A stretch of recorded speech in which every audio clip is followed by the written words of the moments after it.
Hey guys and gals, Gaming T here, and tonight, once again, we are back with another reaction video.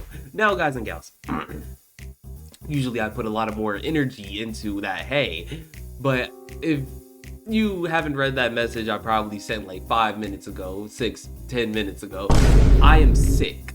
Or at least I'm getting better than what I was sick. Because when I was sick, I couldn't really do anything. I coughed like almost every couple seconds, every couple minutes, and besides that, my throat was hurting, pause, and besides that, it was just a couple other issues that were stopping me from wanting to make a video. Because all honesty, I don't need y'all hearing a bunch of problems every couple seconds. But anyway, guys and gals, today we are here with how I broke it with Adobe. I'm not gonna lie, I've seen a couple of this guy's videos, and all honesty, they interest me. So original video is in the description down below. Check it out yourself and let's get it in. I had finally snapped.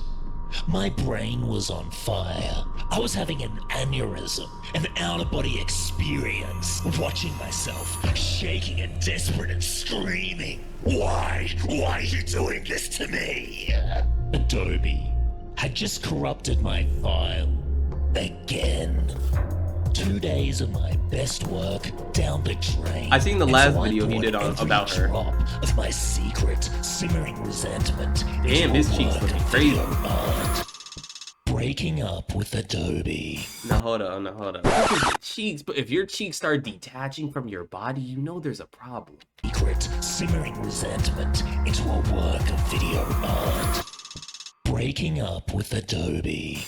It was viewed 6 million times across the internet. It resonated. People were tired of their own codependent relationships with their once beloved software. And yet there I was, still crawling back like a schmuck, night after night, hoping this time would be different. But then one night I watched a tutorial on DaVinci Resolve and something changed in me.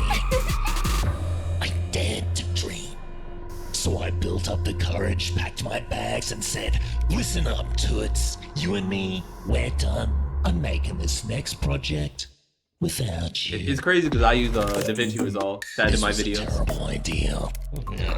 See, I got decades of experience with Adobe software, and now I was stuck rebuilding my VFX pipeline from scratch. Everything was annoying, and I kept getting stuck on the most basic stuff. I felt so lonely. The key difference from using After Effects is that DaVinci Resolve uses a system known as node compositing. The video signal is loaded from the initial node that flow into other nodes which distort and filter the signal. You can split the signal into multiple streams, alter them, and then recombine them before it all flows into the final output composite. I really started to see the benefits of this new workflow. It feels less like you're just stacking these prefab effects and more like you're building your own custom machines. Build them once and then reuse them endlessly. You can group your machine into a single node, remove any unneeded parameters, and you've essentially made your own friggin' plugin. And there's a whole community of people who make their own and then they share them with each other. That is dope. And I haven't even spoken about the integration between the sound, color, and the editing pages. And I got nothing to say about it except it's just good. I'm getting a bit emotional right now. I gotta look into that shit, I'm not gonna lie. Another big component of my work is the sound design, and while Resolve's built-in DAW is probably capable for most people's video editing needs, I'll show you what I use to get just that little bit of extra pizzazz. Reaper. Created by the guy that did Winamp. It reminds me of a time when companies used to take pride in their software. It's homely. And I know it doesn't look like much at first. It looked ass, but it don't need to look good to be good. It's extremely customizable. All of these context-aware cursor tools can be changed. The layout restructured, reskinned. Endless scripts the community have written lets you change the finest detail exactly as you want it. I have it set up so that when I rename a track, it automatically recolors and applies the correct settings. But get a load of this shit. This dude made a tool that lets you record video direct to the timeline. Then you can edit it in Reaper. It's like how you record takes to a song, and then you can export non-destructively into Resolve. How could you not fall in love with that?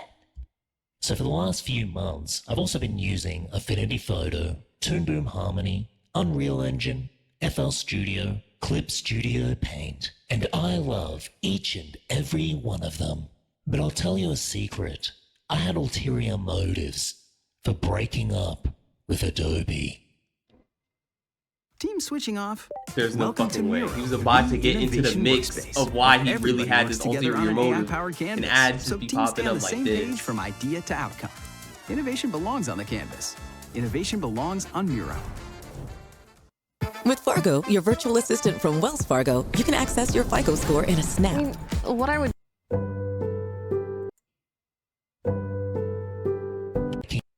But I'll tell you a secret. I had ulterior motives for breaking up with Adobe.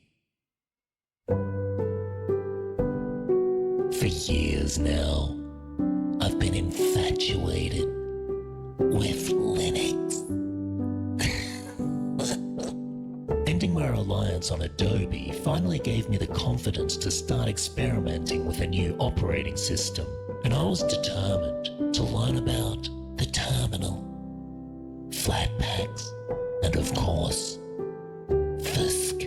Something that I didn't quite grasp about Linux early on, but I've come to really love and appreciate about it, is that it's built for you to customize and really make your own. So you might think that there's missing features in the sound panel. Well, it's designed for you to install whatever sound panel you want, and people have made heaps of them. It's basic for a reason, and that's to give you a solid, lightweight base for you to build on top of. A popular distro is Linux Mint, and when I first used it I thought, I like the taskbar, I like the way the panels snap, I like the way it feels like Windows. But even all that stuff is just a pre-installed graphical user interface called Cinnamon, which is installed on top of Mint. You can change it to something else. You can make it feel like Mac OS, or have no user interface, or some interface that looks like something that you've never even seen before. And it feels so snappy. Why is it so slow on Windows to load a folder full of WAV files? And why does file search still suck? I used it on my friend's Mac OS, and it was instant. That was 20 fucking years ago. Now, I'm not gonna lie, if you're having a complaint about me just relaxing and watching this, that's crazy and shame on you. But this guy's basically going over a tutorial and whatnot.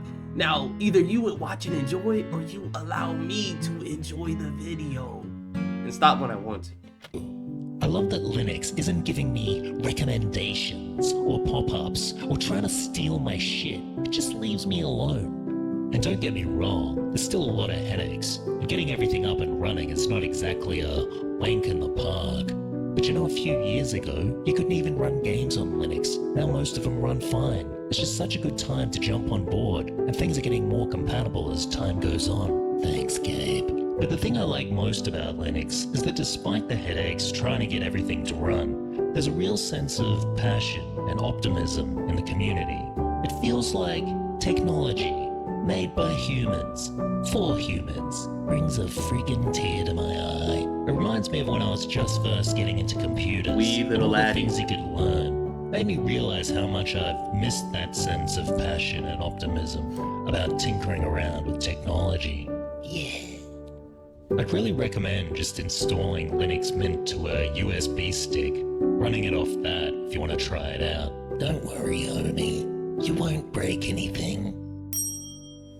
So everybody's been dunking on Adobe and Microsoft lately. I think that both companies have become a symbol of just the general hatred that we all have towards big tech. But clearly for them, they don't give a shit how much we hate I mean, them. technically, It's they're about biggest whether you company, so decide at to this point, leave. if they make a mistake, they're the first ones to be seen. I'm not gonna lie. A lot of people would like to make a switch, but it can be pretty hard. I get it. It costs time, energy, lost revenue, and they don't make it easy for you to just pack up and bail. It's simply much more convenient to stay with them.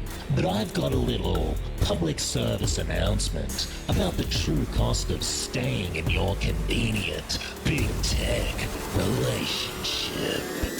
The technologies we use become an extension of us, interwoven into our workflows, industry, infrastructure, enmeshed with the fabric of our culture and society. It's how we spend our time and interface with reality. There is a brazen, perverse business culture permeating big tech that's not to deliver a quality product or solution, but to soothe, trap, and coerce you, to make you reliant, addicted, and dependent. Then they lobby, change the political landscape to their favor, to capitalize on the problems that they've fermented. The world is spiraling at the whims of a perpetual motion profit machine, a sick competition of power-hungry addicts. Very true, I'm not gonna lie. Brainwash you, drain your blood, then The poor smash your feed the powerful. molecules into shell to profit. Brace yourselves! Or the poor feed the wealthy. It's up to you now to stand up and do something about it. Take action now. Value your privacy. Find ethical alternatives built by people who are not out to fuck you over. Because taking back control of our tools is one defense against the system they're assembling. The oligarchs of big tech are descending on you, cementing their monopolies and locking that shit in. We have this window to act while we can, because the stakes aren't just about a banal feature or a subscription payment. It's about preserving a relationship with technology that's made for us. I can't lie. He ain't wrong. And there, like, let me just say, guys and gals, when it comes to my editing and everything, I use DaVinci Resolve, and when he was talking about it at first, there was like still things I have not learned about it. Let me just say, like, I've used DaVinci Resolve for, like, how can I say this, maybe 3 years, but 3 years. I've been using it for 3 years. Maybe somewhere around 3 years. It depends, because I wasn't still getting in trouble and still getting my PC and stuff taken away. And that basically left me out of video making and editing and stuff like that. Either way, basically, I stuck with the basics for who knows how. The editing, like just cutting, maybe adding some other stuff, emphasize that. Maybe some like PNG stuff here and there. But then, like, later down the line, I started getting like voice sound effects and stuff like that, and like getting more into, you know, editing. And even like recently, I found out a couple things that really intrigued me. Like, I've been using like DaVinci Resolve so much, but I still haven't learned everything about it. Like, there were like sometimes I activate a certain effect that would stop my video from being a complete video, and then without me realizing that I could actually switch that shit off, I redo the whole fucking thing, redo the whole edits and everything, thinking, damn, I somehow don't know what the hell happened, and my video somehow just failed. I don't know how, don't know what, but it just happened. But also, I definitely know that people rely or like to stay in their comfort zones. Now, their comfort zones, like what he said, you know, where you basically have all your stuff together. You don't want to start from scratch and, you know, stuff like that. But I can't lie, he is right when it says, like, it's better to, you know, change your comfort zone and everything instead of to stay suffering. Because, look, even I didn't want to stay suffering. Cause look, I used to not use OBS. I used to use some other bullshit, and that shit was not working. Then I switched to another thing. Then I switched to another thing. Then I found OBS, but then I had to look for an editor.